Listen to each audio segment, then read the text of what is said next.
who did not win. Violence never wins. Freedom wins.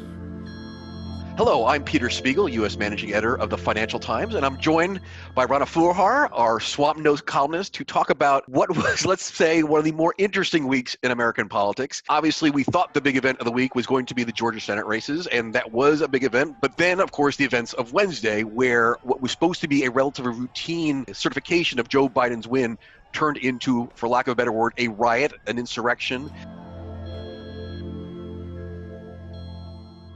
Curious, Ron, if I just want to start with those two events to try to tie them together, because I do think they are related in that, in many ways, the fact that two Democrats won Senate races in Georgia, a very red state, in some ways strengthens Biden's hand as he comes into power, because he does now have a divided Republican Party. Or is that a misreading of the situation, given that we keep predicting the downfall of Trumpism and it never really happens? The attempted coup, the insurrection, the protest, whatever you want to call it, and Georgia as being really intricately connected. And what they're underscoring is both the future of the Democratic Party and certainly the Republican Party are up for grabs. In terms of Democrats, I think that the two events give Biden, I believe, a stronger mandate to push as much of his Build Back Better agenda as he can through as quickly as he can without really needing to seek as much compromise. And I think that that's going to be really important because he doesn't have a lot of time before the 2022 midterms to say, hey, the Democratic Party is the party of the working class. We are the party of the disenfranchised. We are going to bring together issues of race and class into one basket and really reclaim that territory. Interestingly, I think the coup actually emboldens the more perhaps electable parts of the Republican Party, you know, the Hawleys, the Rubios. You're going to start to see this younger group of economic nationalists, people that believe that they can speak for some of the Trump base without being Trump. And Trump is, of course, now being repudiated by the far-right business community. I mean, I was fascinated that the National Association of Manufacturers, very right-wing group, is coming out and saying, use the 25th Amendment, please, Mike Pence. So I think that this is all about where do Democrats and Republicans go? And I think you're going to see a doubling down, not so much on Trump, but on Trumpism, economic nationalism on the right. And on the left, I think you're going to see, let's push through as much infrastructure, rural broadband, training. You know, what can we get through in 2 years that is going to make the working class in red states feel that we are once again their party? In this budget, another multi-billion-dollar tax cut for the very wealthy millionaires and billionaires. Here's what he wants to do. Let me sort of take that and challenge you a bit on two policy areas which have been fraught in Washington, certainly through the Trump 3 years, but even before. One is tax and fiscal policy. Let's start there because, well, I think you're right. Well, I think certainly Biden's hand has been strengthened, and we have a very divided Republican Party. Whether that means a very close, majority in the Senate and the House, frankly, remember, because they lost seats in the House. The Democrats lost seats in the House. So Biden has a very narrow majority in the Senate, 50-50 with Kamala Harris as the tiebreaker. Can he really get some of these more contentious issues through Congress? Let's start with economic policy, because we saw at the tail end before the election of an effort to get more fiscal stimulus into the system.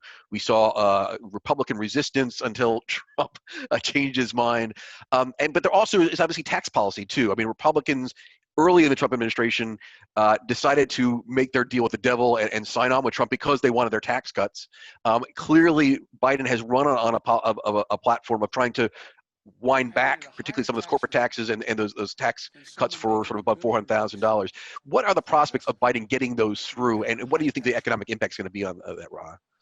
So, right, two things. I think that the Democratic sweep means more fiscal stimulus and also higher taxes. Now, you're not going to get as much of a fiscal package as Democrats would have, in their dream world liked, but I think that you're going to get a substantial amount of fiscal stimulus through, and you can already see the markets responding to that. I mean, I don't know how many times markets actually rise during an attempted coup, but they did this time around, in part, not only because in this weird, bizarro world that we live in, bad news is sometimes good news in the sense that, okay, lower rates, the Fed's going to come in, but also the hopes that we are going to see more fiscal stimulus and that finally monetary policy and fiscal stimulus are actually going to be connected in a productive way, and then we're going to start to see some of what we've seen on Wall Street trickling down to Main Street. So that's point number one.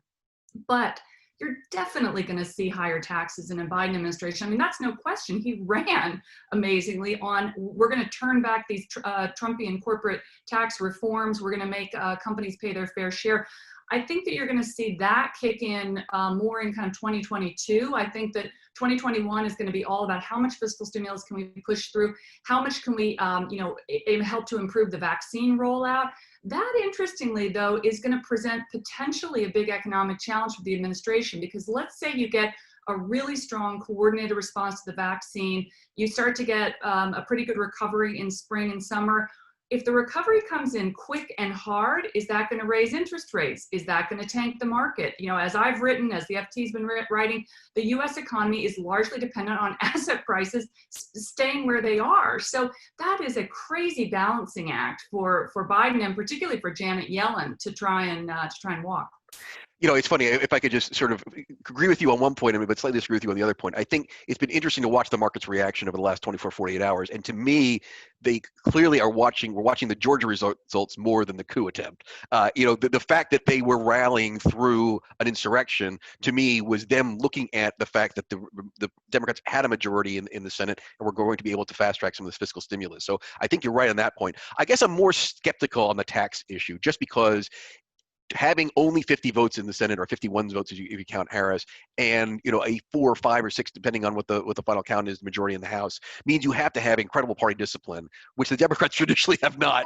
And you've got Joe Manchin in the Senate, and you've got a lot of sort of rebels within the House Democrats. I think it'd be very difficult to get a large tax increase package through the House, particularly at a time when a lot of these guys are up for re-election. So I guess I'm slightly more skeptical about Biden's ability to get anything really substantive through Congress on tax. Majority Leader. I know, no further debate.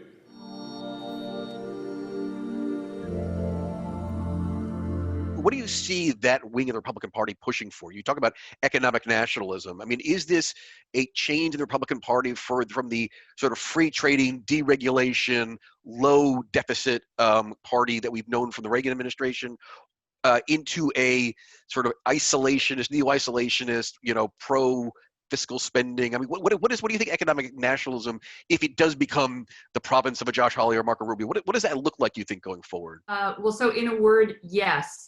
Isolationist, insourcing of supply chains, probably more protectionism, definitely more fiscal policy, which is so interesting. And in some ways that's so predictable, because, the Republicans they love to complain about fiscal prudence when they're not actually in charge of things. Like that's the Republican mandate. You think about second term of the Reagan era, where, you have tax cuts, but you have budgets rising. I mean, Margaret Thatcher was really the only pure conservative. And in that sense, at least she kept budgets under control as well as cutting taxes.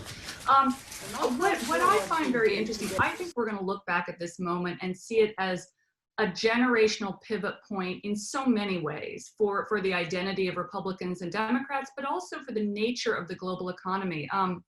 I've actually been thinking a lot, in part because I'm doing my next book on this topic, about neoliberalism and the history of neoliberalism. And when you look back to the original neoliberals, economists like Hayek, Ludwig von Mises, these people were trying to orchestrate a system of global capitalism because they believed that was going to help the world fight fascism and nationalism, that by linking global capital markets and linking capitalists internationally, that would prevent nationalism and national interests from becoming preeminent. Well, unfortunately, as with every pendulum shift, things can go too far. And so as this evolved, and particularly with the deregulation during the Reagan-Thatcher era, and then really with the kind of crony capitalism, I would say, that rose during the Clinton-Blair era, in which you had corporate interests kind of capturing both sides of the political spectrum, we've now come to a tipping point in which global capital markets are actually fostering extremism and nationalism. So that, to me, is a kind of a massive seismic thing that we're all going to be thinking a lot about, and both sides, the Democrats and the Republicans, as well as others internationally, are going to be finding ways to deal with that politically.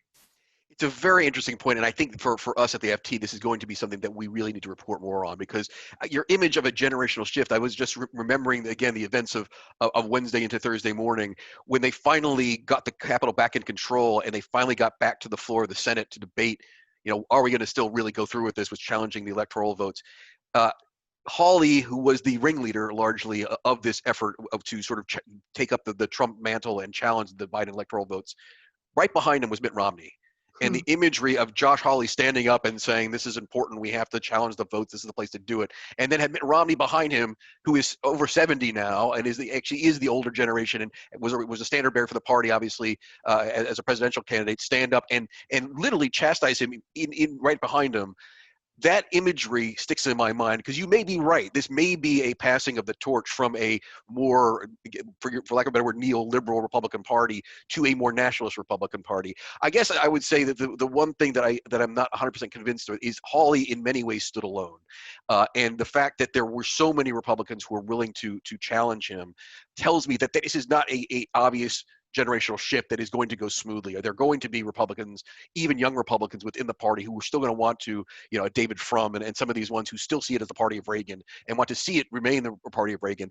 But I think that's going to be a really interesting ideological fight over the next 4 years as the recriminations and the shakeup from both Georgia and from the Capitol insurrection play out over the coming weeks and the coming months. The fake news and the big tech is now coming into their own. One last topic. I wonder if we could just switch to your area of where I read you the most and rely on you the most, which is tech policy, because that also was a something that has been a hobby horse for both sides. Clearly played a role in the insurrection on Wednesday.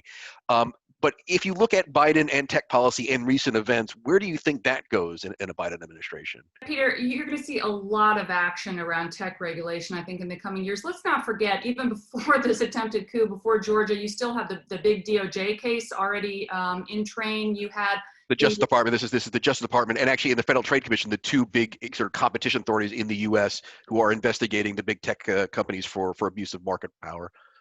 Indeed. And the FTC case in particular is really, I think, a landmark case, possibly what I would call the first post-neoliberal monopoly case, in the sense that it's not about consumer pricing. It's not about, hey, as long as prices are going down, everything's okay. The FTC is really saying, you know what? This is about power. This is about economic power, market power, political power, and these companies have too much of it. It really harkens back to the kind of early turn of the 20th century industrial trust busting that happened. So that's point number one. Point number two, and this is really important. Hate is being monetized by the largest tech companies. Let us not forget that this attempted coup was orchestrated on social media. Now, a lot of social media companies shut the president down, after this attempt.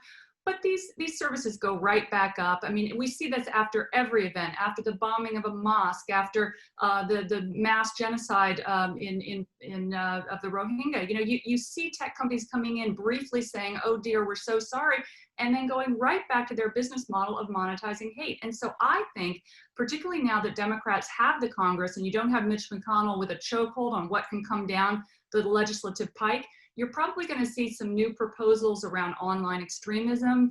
You might see more pressure to turn back those CDA 230, as they're known in wonky terms, loopholes that allow tech companies to not be liable for things that are said or done on their platforms. I think you're going to see a lot more pressure around those types of issues. And tax, too. I think that tech companies are going to come under a lot of pressure around tax because, of course, they pay the lowest rates relative to other big companies because they're able to offshore so much of their profits, so many of their intangible assets.